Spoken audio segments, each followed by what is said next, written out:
বৎসর যার স্ত্রী পর্দা করে না, এটা কোনো বেডই? তুমি বেটা কোনো স্বামী বেটা কাপুরুষ তো এত কাপুরুষ হয় না বেটা। মুসলমান তো দূরে থাক, আত্মমর্যাদা যার আছে, আত্মসম্মান, আত্মবিবেক, তার স্ত্রী বিউজি, বেটি আমার বউ, আমি বিবাহ করলাম, হালাল পবিত্র স্ত্রী আমার, তোমার রং চায় রাস্তার বেড হইত, তোমার এটা কিতা, আমনি কিতা, আমনি প্লাস্টিক নি, আমনি কিতা আসলে, আমি এটা কি জাতের বেড হইতাম? আপনার গায়রতে লাগে না? আপনার প্রেস্টিজে লাগে না?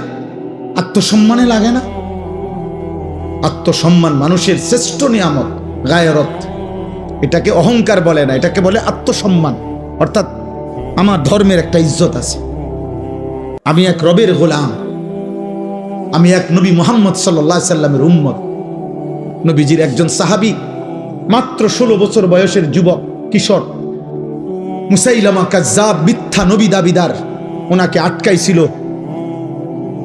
ভণ্ড এই পৃথিবীতে প্রথম যে ব্যক্তি নিজেকে মিথ্যা নবী দাবি করছিল, নবীজির জামানার শেষে ইন্তেকালের পূর্ব মুহূর্তে মুসাইলামা, এই নিকৃষ্ট কাফের বেঈমান নবীর ওই সাহাবী, কিশোর সাহাবীকে আটকায় ফেলছিল, বন্দী করে বলছিল, তুই শুধু একবার বলবি আমি মুসাইলামা আল্লাহর নবী।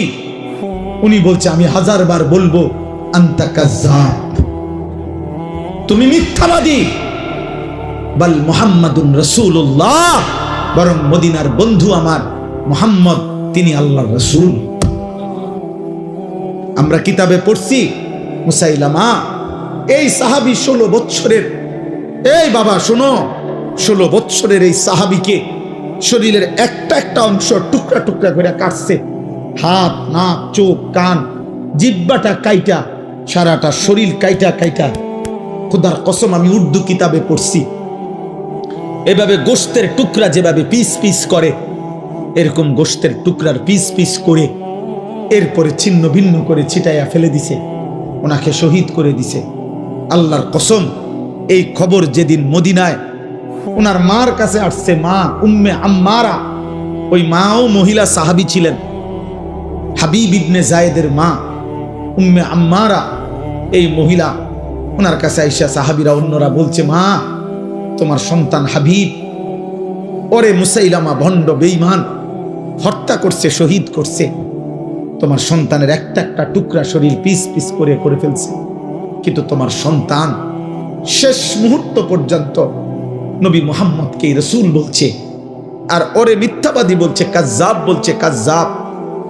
আল্লাহর কসম, ওই মা একটা চিৎকার দিয়া বলছে, লিহাযাল ইয়াউম আরদাতুহু, মদিনাবাসী, এমন একটা দিনের জন্যই আমি আমার সন্তানকে বুকের দুধ পান করাইছি। আমার সন্তান আমার বুকের দুধের হক আদায় করছে। আমি 2 বছর বুকের দুধ পান করাইয়া, আমার দিলের স্বপ্ন ছিল সন্তান আমার আল্লাহর জন্য জান দেবে, আমার রাসূলের মহব্বতে জীবন দিবে। আমার সন্তান জান দিছে, শহীদ হইছে, আমার দুধের হক আদায় করছে। আমার মা, আমি সার্থক মা, আমার সন্তান শহীদ হয়েছে। আজকে তোমরা যুবক যারা, তুমি একবার বলো তো তোমার মারে এখন জিগাইবা যাইয়া, তোমাদের যাদের মা আছে, যে মা 2 বছর আপনি বুকের দুধ আমারে পান করাইছেন, কতবার আমারে বুকে, ওই যে দেখেন উনি ওনার সন্তানকে বুকে জড়ায় রাখছে। এইভাবে প্রতিটা সন্তান বাপ তোমাকে, তোমার মা 1000 বার, 1,00,000 বার বুকে জড়ায় রাখছে, কতবার আদর করছে, চুমা দিছে গালে মুখে, গালে মুখে। সেই ছোট্টবেলায় বাবা কতবার আদর করছে, কত জনের দেখাইছে, আমার ছেলেটার একটু হাত মুছা দেন, দোয়া করে দেন, আল্লাহ যেন আমার ছেলেটারে মানুষ বানায়। কত মা কত স্বপ্ন দেখছে, খালার কোলে দিছে, ফুফুর কোলে দিছে, দাদির কোলে দিছে, নানির কোলে দিছে, ওই ঘরের মার কোলে দিছে, বুবুর কোলে দিছে, আমার বাচ্চাটারে দোয়া করে দেন, দোয়া করে দেন, বলে দেন, মুছে দেন, ছুঁয়ে দেন। আমার আব্বা, তোমরা বলো তোমাদের মা 2 বছর দুধ পান করাইছে 16 বছর বয়সে, এই জন্য যে তোমরা 16 বছর বয়সে 18 বছর বয়সে রাত দিন মোবাইলে উলঙ্গ ছবি দেখবা, নর্তকী দেখবা, নারী দেখবা, জিনার ব্যভিচারের দৃশ্য দেখবা, একটা সেজদা দিবা না, এক ওয়াক্ত নামাজ পড়বা না, আল্লাহকে একটা বারো ডাক দিবা না। এই তো ছিল তোমার মায়ের স্বপ্ন না? হায় হায় নাফরমান, করলি কি? মায়ের দুধের এত বড় বেইজ্জতি করলি, মায়ের দুধের এত বড় অপমান করলি নাফরমান।